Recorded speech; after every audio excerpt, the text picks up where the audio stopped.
fourth trip, I had figured out the shortcuts on how to get to the area. We were actually storing MREs and propane bottles at the one of the hotels in Tubuc. We had a real good relationship with the gentleman that rented the vehicles in Tubuc, so we always had a real nice truck when we got there. But I was determined that I was going to reduce the inventory that we were packing on our backs, and I started going through every little thing. And one of the things was the tent that we packed was a 5-man Himalayan hotel, which is a very cold weather tent. And part of that package was, even though it was ultra lightweight with latest technology, aluminum rods and the whole bit, it was a 2-piece unit, one piece being the tent and the floor, the other being a separate thing called the fly. And the fly made it snow, rain, weatherproof more, and also brought it to a level 4 class tent. And I decided on this trip that it was in March, the weather had warmed up considerably, and that we would not need that particular item, and it knocked off several pounds from my pack. We made this trip with the kids, and as we were approaching the mountains, we noticed that it was starting to the weather was turning bad, very, very cloudy. And as we approached the Wadi Abiyad to make the turn off from the highway and start approaching the mountain from the north, it was actually a slight drizzle. It was starting to rain on us slightly. I got a little concerned, but it wasn't a big problem. We made it up into the valley in front of the east side of Sinai. The objective of this trip was to make it to the top of Jebel al-Lawz proper, north of the valley of Sinai, the highest peak in the area. We were attempting to find what I called the hidden passage, not an easy mountain to climb, and you would have to know exactly how to get up to the top, routing-wise, or you would never make it. So we parked the truck in a strategic location. Everybody got out, got our backpacks on. Weather was a little nasty at the moment. Be careful, Chelsea, that's slick, both of y'all. But once we got about 200 yards up in elevation from where our truck was parked, the weather cleared up. It became blue skies.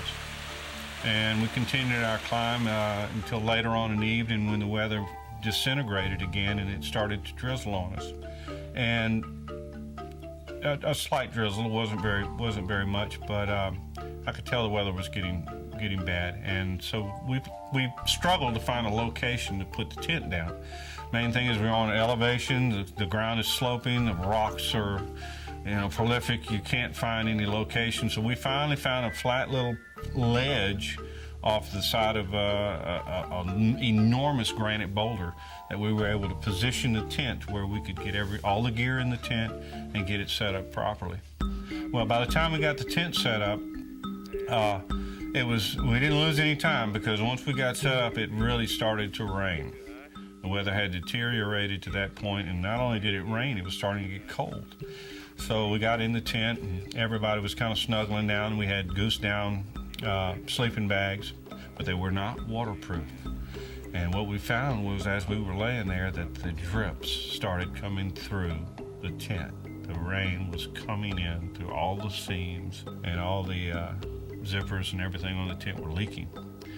And my family was not very happy with me. I kept hearing things said about the fly.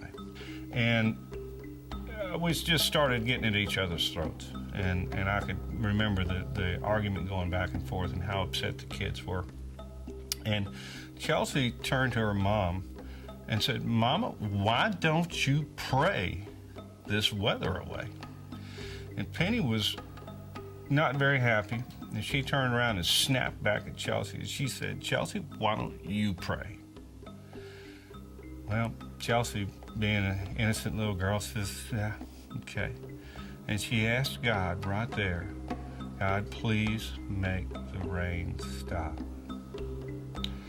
Within about 3 minutes, we noticed that the noise had slowed down. 5 minutes later, it had quit. There's no more noise on the tent. We started wondering, well, what's going on here?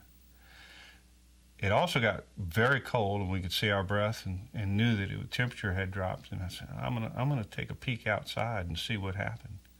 And when I opened up the door of the tent, there was snow falling. And what had happened is the rain had turned to snow at that very moment.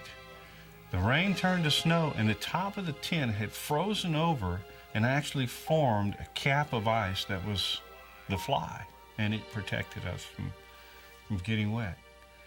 And later on that night, I got back and I just couldn't believe it's snowing out there.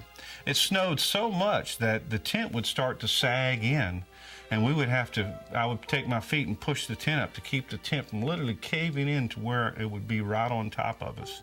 There was so much snow falling. During the middle of the night, 2, 3 o'clock in the morning, we had to get out. All 4 of us had to get out of the tent for a break. And we walked out, and I had the flashlight, and I was shining it around looking, and you could see the big snowflakes falling and how white the ground was, and we were crunching in snow just like you'd find in Colorado up in the mountains. It was just starting to crunch, and it was really exciting. And my son said, "Dad, look up."